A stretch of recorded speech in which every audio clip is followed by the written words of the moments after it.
എല്ലാവർക്കും നമസ്കാരം. ലിബറൽ റെസ്പോൺസിലേക്ക് എല്ലാവർക്കും സ്വാഗതം. കേരളത്തിലെ പുരുഷ കേസരികളിൽ ഒരുമാതിരി എല്ലാവരും ഇടയ്ക്കെങ്കിലും മദ്യം കുടിക്കും. കുടിക്കാത്തവരാണെങ്കിൽ പോലും മദ്യം വാങ്ങിക്കൊടുക്കാൻ നിർബന്ധിക്കപ്പെടും. കല്യാണ ദിവസം മദ്യം, മൈലാഞ്ചിക്ക് മദ്യം, തലേസം മദ്യം, ബാച്ചിലർ പാർട്ടിക്ക് മദ്യം, പൂരങ്ങൾക്ക് മദ്യം, പെരുന്നാളുകൾക്ക് മദ്യം, ചോറൂണിന് മദ്യം, ചരടുകെട്ടിന് മദ്യം, ഓണത്തിനും വിഷുവിനും ക്രിസ്മസിനും ഈസ്റ്ററിനും മദ്യം.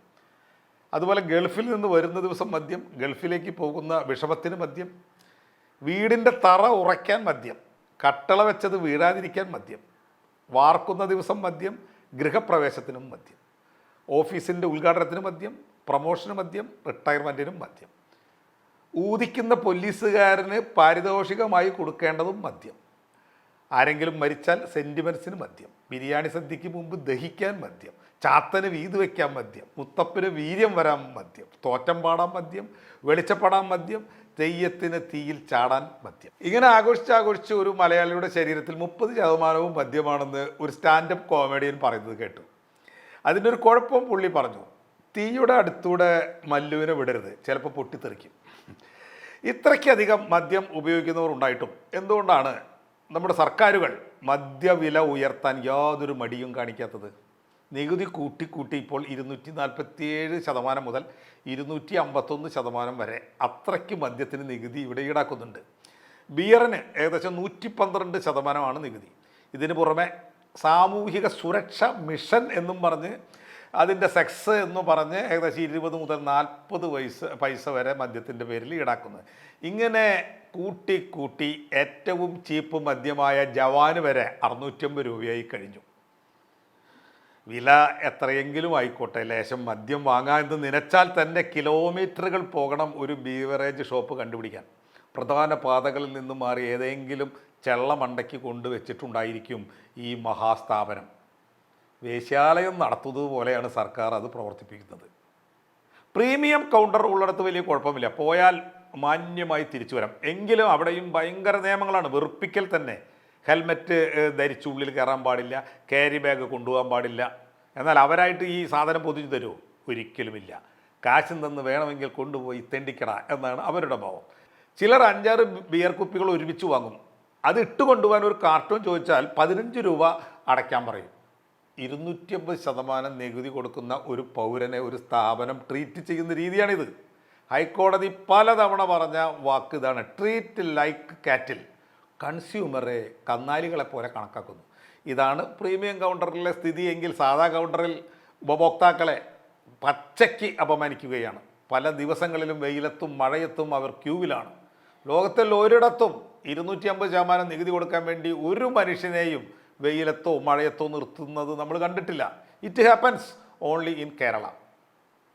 ഒരു വ്യാപാരവും ഒരു സ്ഥാപനത്തിന് മാത്രം കുത്തകയായി നൽകരുത് എന്നത് ആധുനിക രാജ്യങ്ങളിലെ നിയമമാണ്. അതാണ് ഇവിടെ കണ്ടുകൊണ്ടിരിക്കുന്നത് അതിൻ്റെ ദൂഷ്യവശം. അതായത് ഒരു സ്ഥാപനത്തിന് കുത്തകയായി ഒരു വ്യാപാരം കൊടുക്കുന്നു. ഈ നിയമം ഒരു മുതലാളിത്തരായത്തുമില്ല, പക്ഷേ കേരളത്തിന് അത് ബാധകമല്ല. ഇന്ത്യക്ക് പുറത്ത് വികസിതമായ ഒരു ലോകത്തിലും വികസ്വരങ്ങളായ ലോകത്തിലും ഇങ്ങനെ ഉപഭോക്താക്കളെ പട്ടികളെ പോലെ കാണുന്ന ഒരു നാട് പോലുമില്ല. നല്ല അടച്ചുറപ്പുള്ള എല്ലാ കടകളിലും മദ്യം അവിടെ കിട്ടും. ഇവിടെയും അങ്ങനെ ചെയ്തു നോക്കുക, മദ്യം വാങ്ങാനായുള്ള ക്യൂ പിന്നെ ഉണ്ടാകില്ല. നമ്മൾ പല വ്യഞ്ജനങ്ങൾ വാങ്ങാൻ വരുമ്പോൾ അതിൻ്റെ ഒപ്പം ആവശ്യമുണ്ടെങ്കിൽ നമുക്കത് വാങ്ങി പോകാമല്ലോ. അത്തരം കടകളിലെല്ലാം ഇത് കൊടുക്കുകയാണെങ്കിൽ ഒന്നും പേടിക്കേണ്ട. നിങ്ങൾ എത്ര മറച്ചു പിടിക്കുന്നു അത്രയ്ക്ക് പൊന്തിച്ചു നോക്കാൻ കൗതുകം കൂടും. പൊന്തിയാണ് ഇരിക്കുന്നതെങ്കിലോ ആരും നോക്കുകയുമില്ല. എക്സൈസുകാർ അവരുടെ പണി ശരിക്ക് ചെയ്താൽ ഒരു വ്യാജനും ഇറങ്ങുമെന്ന് പേടിക്കാനില്ല. അല്ലെങ്കിൽ തന്നെ നല്ല മദ്യം വില കുറച്ച് കിട്ടിയാൽ പിന്നെ ആരാണ് വ്യാജമദ്യം കുടിക്കാൻ പോവുക? ചില ആളുകളുണ്ട്, അവർക്ക് മദ്യം വാങ്ങി വീട്ടിൽ കൊണ്ടുപോകാൻ പറ്റില്ല, ഭാര്യ അതെടുത്ത് തോട്ടിലേക്ക് എറിയാൻ വഴിയുണ്ട്. അവരൊക്കെ ബാർ പോയി 2 എണ്ണം കിടുകിടാന്നടിച്ച് വീട്ടിൽ പോയി വീടണയുന്നവരാണ്. എന്താണ് അവർ പോകുന്ന ആ ബാറിലെ സ്ഥിതി? അവിടെയാണെങ്കിൽ യാരും ചോദിക്കാനില്ലെന്ന കണ്ടീഷനാണ്. ബീവറേജിൽ നിന്ന് വാങ്ങുന്ന മദ്യത്തിന് 250% ടാക്സ് എങ്കിൽ ആ ടാക്സിന് പുറമെ 150% ലാഭം കൂടിയെടുത്താണ് ബാർ മുതലാളി ബാറിൽ മദ്യം വിൽക്കുന്നത്. അവർ എത്ര ലാഭമെടുത്ത് മദ്യം കൊടുക്കുന്നു എന്ന കാര്യത്തിൽ യാതൊരു തരത്തിലുള്ള നിയന്ത്രണവും ഇന്ന് സർക്കാരിനില്ല. ചില മനസ്സലിവുള്ള ബാർ മുതലാളിമാർ നമ്മൾ ഈ പറഞ്ഞ പോലെ 150-200% ലാഭം എടുക്കും, ചിലർ 250% എടുക്കും, ചിലർ 300% എടുക്കും, ചിലർ എക്സിക്യൂട്ടീവ് ലോഞ്ച് എന്നൊക്കെ പറഞ്ഞ് ഒരു 500-1000% വരെ എടുക്കാം. കാരണം ബാറിലെ മദ്യ കച്ചവടത്തിൽ കൺസ്യൂമറിന് ഒരു റൈറ്റും ഇല്ല. കാരണം എന്താണെന്നോ, ബാറിൽ കച്ചവടം ഉണ്ടായാലും ഇല്ലെങ്കിലും, ബാർ തുറന്നാലും ഇല്ലെങ്കിലും ഈ മുതലാളി സർക്കാരിന് 35 ലക്ഷം രൂപ ലൈസൻസ് ഫീസ് കൊടുക്കണം. മാസത്തിൽ 1.5 ലക്ഷം രൂപ അത് കിട്ടണം അയാൾക്ക്. അപ്പോൾ പിന്നെ അത്രയും കാശ് മുതലാക്കാൻ അവർക്ക് എത്ര രൂപ വേണമെങ്കിലും വിലയിടാം, വിൽക്കാം. ഒരു ബാറിലെ കൺസ്യൂമർ എന്ന് പറഞ്ഞാൽ അയാൾ വെറും ഒരു കുടിയനാണ്, ഒറ്റ വ്യക്തിയാണ്. അവൻ സംഘടിതനല്ല, അവൻ എന്തും ചെയ്യാം, ഒരു ഓഡിറ്റിങ്ങും ആരും ചെയ്യില്ല. അവർക്ക് ബാറുകളിൽ മദ്യം അളന്നാണ് കൊടുക്കുക. കേരളത്തിൽ ഒരു പെഗ് എന്ന് പറയുന്നത് 60 മില്ലിയാണ്, സ്മാൾ എന്ന് പറഞ്ഞാൽ 30 മില്ലി. ഇതിനായി പെഗ് മെഷർ എന്നൊരു അളവ് പാത്രമുണ്ട്. പക്ഷേ ഒരു ഉപഭോക്താവിന് ഇതുവരെ കറക്റ്റ് അളവ് മദ്യം ഒരു ബാറിൽ നിന്നും കിട്ടുകയില്ല, കിട്ടുന്നുമില്ല.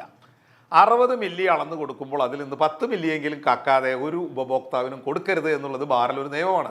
ഇനി ഇങ്ങനെ ചെയ്യരുത് എന്ന് മുതലാളി പറഞ്ഞാലും നമുക്ക് മദ്യം അളന്ന് തരുന്ന ജോലിക്കാരൻ്റെ കൈ വറയ്ക്കും. കാരണം അവൻ ജീവിതത്തിൽ ഇതുവരെ കക്കാതെ മദ്യം വിറ്റിട്ടില്ല. മര്യാദയ്ക്ക് അളവിന് മദ്യം കൊടുക്കാനല്ല അവനവിടെ നിയമിച്ചിട്ടുള്ളത്. ഓരോ ദിവസത്തെ കച്ചവടവും പിറ്റേ ദിവസം കാലത്ത് മുതലാളി വന്ന് പരിശോധിക്കും. അപ്പോൾ എക്സസ് കാണണം. അതായത് 1000 പെഗ് വിറ്റിട്ടുണ്ടെങ്കിൽ 1050 പെഗിൻ്റെയോ 1100 പെഗിൻ്റെയോ കാശ് ജോലിക്കാരൻ കൊടുത്തിരിക്കണം. പാവം കുടിയൻ്റെ പണം കക്കുന്നതിന് മാത്രമാണ് അവന് ശമ്പളം, പണിയെടുക്കുന്നതിനുള്ള ശമ്പളം കൊടുക്കാറില്ല. ഇങ്ങനെ ആളുകളെ പറ്റിക്കുന്നവരാണോ മുഴുവൻ ബാർ മുതലാളിമാരും എന്ന് ചോദിച്ചാൽ അല്ല. പക്ഷെ അധികം പേരും പുറമേക്ക് വലിയ പത്രാസും ഹൈക്രോസ് കാറുമായി പായുന്ന പലരും ആത്മാവിൽ വെറും ദരിദ്രരും കഞ്ഞികളുമാണ്. ഇത് ബാറിന് മാത്രം ബാധകമായ പ്രസ്താവനയല്ല, അസാധ്യ കോമ്പിനേഷനാണ് നമ്മുടെ നാട്ടിലെ ഓരോ ഫീൽഡുകളും. എങ്കിലും ഇത്രയ്ക്ക് ചീപ്പ് ഏർപ്പാട് കാണിക്കുന്ന മുതലാളിമാരെ മറ്റൊരു ഫീൽഡിൽ നമുക്ക് കാണാൻ കഴിയില്ല. ബാർ മുതലാളിമാരിൽ ഇത്തരക്കാരാണ് കൂടുതലെന്നാണ് ഞാൻ പറഞ്ഞത്. മുഴുവൻ അങ്ങനെയാണെന്നല്ല, പക്ഷേ അങ്ങനെ ഉള്ളവർ കൂടുതൽ ഉള്ളത് കൊണ്ട് മര്യാദയ്ക്ക് മദ്യം വിറ്റ് ജീവിക്കുന്ന മുതലാളിമാർ മുഴുവൻ ഡാമേജിലാണ്. ഉദാഹരണത്തിന് തൃപ്രയാറിൽ ശ്രീരാമസ്വാമിയുടെ പേരിട്ട് ബാർ നടത്തുന്ന ഒരു ടീമുണ്ട്. അവിടെ ചെന്ന് മദ്യപിക്കുന്ന ഒരാളിൽ നിന്നും ഒരു തുള്ളി പോലും മദ്യം അവർ കക്കുന്നില്ല. ഇക്കാര്യം ഉറപ്പുവരുത്താനായി അവർ പ്രത്യേക ഗ്ലാസുകൾ ഉണ്ടാക്കിയിട്ടുണ്ട്. അതിൽ 30 മില്ലിയുടെ അളവിന് ഒരു വര, 60 മില്ലി അളവിന് മറ്റൊരു വര എന്നിങ്ങനെ അളവിലെ കൃത്യത ഉറപ്പുവരുത്തിയിട്ടുണ്ട്. ഈ മോഡൽ എന്തുകൊണ്ട് എല്ലാ ബാറിലും നിർബന്ധമാക്കുന്നില്ല? കാരണം മദ്യപാനി സംഘടിതനല്ല, സംഘടിതൻ അല്ലാത്തവന് അവകാശങ്ങളില്ല. അതാണ് നാട്ടു നടപ്പ്.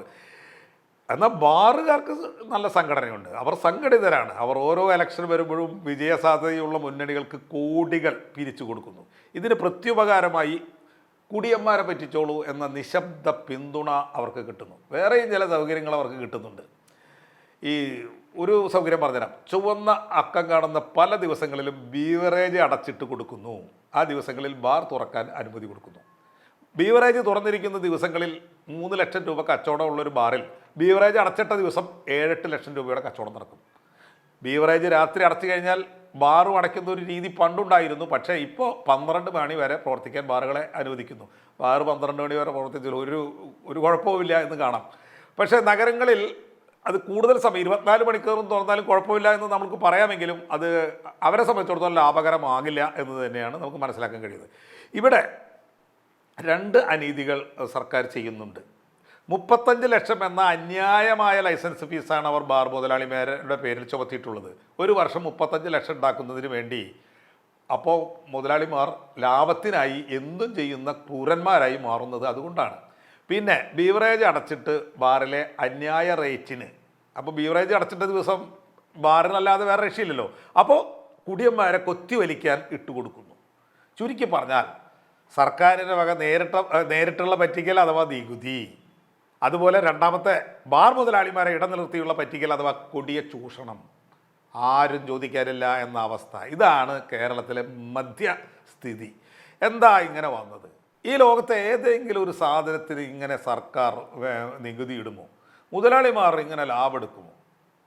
ഞാൻ കഴിഞ്ഞ വർഷം വിയറ്റ്നാമിലെ ദനാങ്ങിൽ 4-5 ദിവസം തങ്ങി. ഫുഡൊക്കെ കഴിക്കാൻ വലിയ താല്പര്യമുള്ളതുകൊണ്ട് അവിടെ കിട്ടുന്ന ഫുഡുകൾ എന്ന് പറയുമ്പോൾ കൊറിയൻ ഫുഡ്, വിയറ്റ്നാമീസ് ഫുഡൊക്കെ ഇഷ്ടമാണ്, നമുക്കിഷ്ടമാണ്. പക്ഷേ 2 ദിവസം അടുപ്പിച്ച് കഴിച്ചപ്പോൾ ഒരു സുഖമില്ലാതെ തോന്നി. അതുകൊണ്ട് വല്ല അറേബ്യനും കിട്ടുമോ എന്ന് നോക്കാനായി രാത്രിയിൽ ഒന്ന് കറങ്ങി. അങ്ങനെ കുറേ കറങ്ങിയപ്പോൾ ഒരു ടർക്കിഷ് കിച്ചൺ കണ്ടു. തുർക്കികൾ, നല്ല കളർഫുള്ളായ കട. 2 ഭാഗങ്ങളായി അവർ തിരിച്ചിട്ടുണ്ട്. റോഡിനോട് ചേർന്ന ഭാഗം ഓപ്പൺ എയറിലാണ്, ബാക്കി ഭാഗം AC ആണ്. നമ്മളെ സ്വീകരിക്കാൻ റോഡിനോട് ചേർന്ന് തന്നെ ഒരു പെൺകുട്ടി പുഞ്ചിരിച്ച് നിൽക്കുന്നു, കയ്യിൽ മെനു. അത് അവിടുത്തെ ഒരു രീതിയാണ്. അവിടെ എല്ലാ ഹോട്ടലുകളിലും കടകളിലും ബിയർ കിട്ടും. എങ്കിലും ജസ്റ്റ് ഒന്ന് ഉറപ്പിക്കാൻ വേണ്ടി ഞാൻ ചോദിച്ചു, ബിയർ ഉണ്ടല്ലോ അല്ലേ? അപ്പോൾ ആ കുട്ടി പറയാണ്, ഇല്ല, ഞങ്ങൾ മുസ്ലിങ്ങളാണ്, മദ്യം വിൽക്കില്ല. എന്നാൽ ഞങ്ങൾ പോവാണ് എന്ന് പറഞ്ഞത് ആ കുട്ടി പറയുന്നത്, ബിയർ വിൽക്കില്ല എന്ന് മാത്രമാണ് ഞങ്ങൾ പറഞ്ഞത്, നിങ്ങൾക്ക് വാങ്ങിക്കൊണ്ടുവന്ന് ഈ പുറത്തിരുന്ന് ഭക്ഷണത്തോടൊപ്പം കഴിക്കാം. ഇതും പറഞ്ഞ് ആ പെൺകുട്ടി തൊട്ടപ്പുറത്തേക്ക് ചൂണ്ടിക്കാട്ടി 7-Eleven എന്ന ചെറിയ സ്റ്റോർ, തെക്ക് കിഴക്കേ ഏഷ്യയിൽ മുക്കിലും മൂലയിലുമുള്ള സ്റ്റോർ. 7-Eleven ആണ് നമ്മൾ പാവങ്ങളുടെ ലുലുമാൾ. അവിടെ ചെല്ലുമ്പോൾ അവിടെ നിന്ന് ബീറോ വിസ്കിയോ വാങ്ങിക്കൊണ്ടുവന്ന് നിങ്ങൾ ആർമോദിച്ചോ, ഞങ്ങൾക്കൊരു കുഴപ്പമില്ല. ഇതാണ് അവിടുത്തെ മുസ്ലിങ്ങളുടെ പോലും അഭിപ്രായം. മനുഷ്യർ ദൈനംദിനം ഉപയോഗിക്കുന്ന നിരവധി എസെൻഷ്യൽ അല്ലാത്ത സാധനങ്ങളുണ്ട്. അതിൽ ഒന്നായി മദ്യത്തെ കണക്കാക്കുകയും അതിനൊരു വില്ലത്തരമോ മഹത്വമോ ആരോപിക്കുകയും ചെയ്യാത്ത ഒരു സമീപനമാണ് അവിടെ ഉള്ളത്. അതിൻ്റെ ഏറ്റവും നല്ല ഉദാഹരണമാണ് നമ്മൾ കണ്ടത്. മറ്റൊരു ഉദാഹരണം കൂടി പറഞ്ഞിട്ട് നമുക്കിത് അവസാനിപ്പിക്കാം. ബംഗാളിലെ സിലിഗുരി എന്ന് പറയുന്ന സ്ഥലം വഴി നമ്മൾ ഭൂട്ടാൻ്റെ തലസ്ഥാനത്തേക്ക് പോകുമ്പോൾ വഴിയരികിൽ ചെറിയ ചെറിയ കടകൾ കാണാം. പലചരക്കും പച്ചക്കറികളും വിൽക്കുന്ന കടകൾ. ഭൂട്ടാൻ്റെ മണ്ണിലാണ് കേട്ടോ. ഈ പലചരക്കും പച്ചക്കറിയൊക്കെ വിൽക്കുന്നിടത്ത് തന്നെ അവർ മദ്യവും വിൽക്കും. ഒരു സ്ത്രീ നിന്നാണ് എല്ലാം ഒറ്റയ്ക്ക് കൈകാര്യം ചെയ്യുന്നത് എന്ന് ഓർക്കണം. 25-50 രൂപ കൊടുത്താൽ അത്യാവശ്യം നല്ല മദ്യം കിട്ടും. എന്നിട്ടും അവിടെയൊന്നും കുടിച്ച് വഴിയിൽ കിടക്കുന്നവരെ നമ്മൾ കാണുന്നില്ല. ചിലപ്പോൾ ഉണ്ടായേക്കാം, പക്ഷേ അത് വല്ല മല്ലൂസ് തന്നെയായിരിക്കും. വില കുറവ് കണ്ട് ആർത്തി പിടിച്ച് കുടിച്ച് അവർ വഴി കിടക്കാൻ സാധ്യതയുണ്ട്. ഇനി മദ്യത്തെ വില്ലനാക്കി നിരോധിച്ച നാടുകളുണ്ട്. അതിൻ്റെ കുറച്ച് കഥകൾ പറയാം. മദ്യനിരോധനത്തിൻ്റെ പ്രത്യാഘാതങ്ങൾ 2 തരത്തിൽ വരാം. ഒന്ന്, എല്ലാവരും പറയുന്ന പോലെ പറയാം, മദ്യം നിരോധിച്ച കള്ളക്കടത്ത് കൂടും, വ്യാജം കൂടും. എന്നാൽ ഇത് സംഭവിക്കണമെങ്കിൽ ജനങ്ങളുടെ കയ്യിൽ പണം ഉണ്ടായിരിക്കണം. കാരണം കള്ളക്കടത്തായി വരുന്ന മദ്യത്തിന് നല്ല വില കൂടും. അപ്പോൾ ക്രയശേഷി വേണം, എങ്കിലേ കള്ളക്കടത്ത് വരെ നടക്കൂ. അമേരിക്കക്കാർക്ക് 1920കളിൽ ഇന്നത്തെ ഇന്ത്യക്കാരുടെ ബുദ്ധി മാത്രമേ ഉണ്ടായിരുന്നുള്ളൂ. അതുകൊണ്ട് അവർ 13 വർഷം മദ്യം നിരോധിച്ചു. ബൂട്ട് ലെഗിങ് എന്ന് വിളിക്കപ്പെടുന്ന മദ്യവ്യാപാരം അവിടെ പൊടിപിടിച്ചു. അന്ന് മുതൽക്കാണ് അവിടെ വലിയ വലിയ മാഫിയ സംഘങ്ങൾ ഉണ്ടായത്. എന്നാൽ തീരെ ഗതിയില്ലാത്ത നാടുകളിലേക്ക് വന്നാൽ ഇങ്ങനെയല്ല. മദ്യം നിരോധിച്ചാൽ അതിൻ്റെ റിസൾട്ട് ഇങ്ങനെയേ അല്ല. ഉദാഹരണത്തിന് ഗുജറാത്ത്, അവിടെ മദ്യം എത്രയോ കാലമായില്ല. ഇപ്പോഴത്തെ സ്ഥിതി എന്താണ്? ജനങ്ങളിൽ വലിയൊരു ഭാഗം മദ്യം എന്താണെന്ന് പോലും അറിയാത്തവരായി. ദിയു, ദാമൻ എന്നീ കേന്ദ്ര ഭരണ പ്രദേശത്ത് നിന്നും അവിടേക്ക് മദ്യം എത്തുന്നുണ്ട്. പക്ഷേ അത് വലിയ വിലയിൽ വാങ്ങിക്കുടിക്കാൻ കഴിയുന്ന ക്രയശേഷി ഉള്ളവർ വളരെ കുറച്ച് മാത്രമാണ് അവിടെ ഉള്ളത്. കേരളത്തിലെ പോലെയല്ല. ദരിദ്രർ തന്നെയാണ്. അപ്പോൾ ബാക്കിയുള്ളവർ എന്തു ചെയ്യുന്നു? ഈ മദ്യപിക്കാത്തവർ എന്താണ് അവിടെ ചെയ്തുകൊണ്ടിരിക്കുന്നത്? അവർ പുകയിലയും തമ്പാക്കും കൊണ്ട് അഡ്ജസ്റ്റ് ചെയ്ത് ജീവിക്കുന്നു. കൊച്ചു ചെറുപ്പത്തിൽ തന്നെ മാതാപിതാക്കൾ തമ്പാക്കെടുത്ത് പിള്ളേരുടെ വായിൽ വെച്ച് കൊടുക്കുന്നു. ജാതി മതഭേദമന്യേ തുപ്പി തുപ്പി നടക്കണം. അതാണ് ഒരു ഉത്തര പടിഞ്ഞാറൻ ഭാരതീയൻ്റെ അന്തസ്സ്. അന്ന് തുപ്പുന്ന ആ തുപ്പ് ആ വ്യക്തി മരിക്കും വരെ തുപ്പുന്നു. 5 സ്റ്റാർ ഹോട്ടലിൽ പോയാലും മാളിൽ പോയാലും സർക്കാർ ഓഫീസിൽ പോയാലും കോണിപ്പടിയുടെ ചരിവ് കണ്ടാൽ അവർ തുപ്പിയിരിക്കും. ഹോങ്കോങ്ങിൽ പോയപ്പോൾ ഞാൻ കണ്ടതാണ്. ഇവർക്ക് തുപ്പാൻ വേണ്ടി മാത്രം 19 നിലയുള്ളൊരു വലിയ കെട്ടിടം ഉണ്ടാക്കിയിരിക്കുന്നു. പേര് ചുങ്കിങ് എക്സ്പ്രസ്. പാകിസ്ഥാൻകാരനും അഫ്ഗാൻകാരനും ബംഗ്ലാദേശിയും ഇന്ത്യക്കാരനും ആ ബിൽഡിങ്ങിൽ വന്ന് ഏകോദര സഹോദരങ്ങളെ പോലെ തുപ്പി നിറയ്ക്കുന്നു. ചുരുക്കി പറഞ്ഞാൽ ഗുജറാത്തികൾ പുകയില ഉൽപ്പന്നങ്ങൾ കൊണ്ട് മദ്യത്തിന് ബദൽ തീർത്തിരിക്കുന്നു. ഇക്കാര്യം മനസ്സിലാക്കണമെങ്കിൽ നിങ്ങൾ ദിയു എന്ന കേന്ദ്രഭരണ പ്രദേശത്ത് പോകണം. ദിയു ഗുജറാത്തിൻ്റെ കടൽക്കരയിലുള്ള മാഹി പോലുള്ള ഇടമാണ് ദിയു. അവിടെ മദ്യം കിട്ടും. ഗുജറാത്തികൾക്ക് അവിടെ വരികയും പോവുകയും ചെയ്യാം. ഒരു ചെക്കിങ്ങുമില്ല. എന്നാൽ അവിടേക്ക് ആരുടെ ഒരു മദ്യപാനികളുടെ ഒരു പ്രവാഹവുമില്ല. നമ്മൾ മലയാളികൾ മാഹിയിൽ പോകുന്ന പോലെ ഒരു പ്രവാഹം അവിടെ ഇല്ല. മദ്യക്കടകൾ തന്നെ കുറവാണ്. ചില ബാറുകൾ കച്ചവടമില്ലാത്തതിനാൽ 6 മണിക്ക് മാത്രമേ തുറക്കൂ. ഞങ്ങൾ ആ ബാർ തുറക്കാനായി കാത്തു നിന്നു. പിന്നീട് 6 മണിക്ക് തുറന്നപ്പോൾ അതിൻ്റെ ഉള്ളിൽ കയറി കുത്തിയിരുന്നു. ബസ് 9 മണിക്ക് ആയതുകൊണ്ട് അവിടെ ഇരുന്നു. ഞങ്ങളല്ലാതെ അവിടെ ആ സമയം വന്നത് ഒറ്റ കസ്റ്റമർ മാത്രം. ഒരു പെഗ് ആൻറ്റിക്വിറ്റിയുടെ അവിടുത്തെ വില വെറും 60 രൂപയാണ്. ഇവിടെ 300 രൂപ കൊടുക്കണം. മദ്യത്തിൻ്റെ ഉപഭോഗത്തിൽ എത്രമാത്രം വ്യത്യസ്തതകൾ ഉണ്ട് എന്ന് നമുക്ക് മനസ്സിലായല്ലോ. അത് ചൂണ്ടിക്കാണിക്കാനാണ് ഞാൻ ഈ ലോകസഞ്ചാരം നടത്തിയത്. എല്ലാവരും ക്ഷമിക്കണം. നമുക്ക് കേരളത്തിലേക്ക് വീണ്ടും വരാം. എന്തുകൊണ്ടാണ് ഇജാതി നികുതിയും മദ്യം വാങ്ങുന്നവരെ അപമാനിച്ചും കേരള സർക്കാർ LDF ആയാലും UDF ആയാലും ഇങ്ങനെ വിജിഗീഷുവായി വിരാജിക്കുന്നത്? കേരളത്തിലെ മദ്യപിക്കുന്ന ലക്ഷക്കണക്കിന് മനുഷ്യരെ ഒരു മുന്നണിക്കും പേടിയില്ല എന്നതാണ് പ്രധാനപ്പെട്ട കാരണം.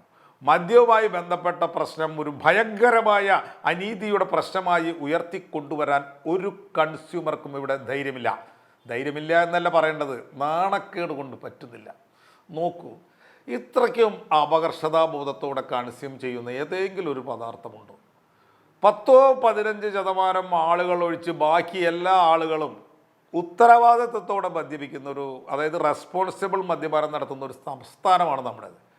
ഇടയ്ക്ക് വൈകുന്നേരമാകുമ്പോൾ 2-3 പെഗ് മാത്രം അടിച്ച് ഭാര്യയെ പേടിച്ച് കുടുംബകാര്യങ്ങളൊക്കെ നടത്തി പോകുന്ന ആളുകളാണ് 85% മദ്യപാനികളും. എന്നാൽ ബാക്കി 15% ലിവർ കളഞ്ഞ് ചാകൂ എന്ന വാശിയിലാണ്. അവർ അഡിക്റ്റഡാണ്. അവർ മൂലം അവരുടെ കുടുംബത്തിൻ്റെ സന്തോഷം മുഴുവൻ കട്ടപ്പുകയാണ്. പോലീസിനും അവരൊരു സ്വൈരക്കേടാണ്. ജീവിച്ചിരിക്കുമ്പോൾ കുടുംബത്തിൻ്റെ സമാധാനം കളയുന്ന ഇവർ ലിവർ ഡാമേജാക്കി ലക്ഷക്കണക്കിന് രൂപ ഭാര്യയ്ക്കും മക്കൾക്കും ബാധ്യത വരുത്തി വെച്ചിട്ട് ഭിത്തിയിൽ പടമാകും.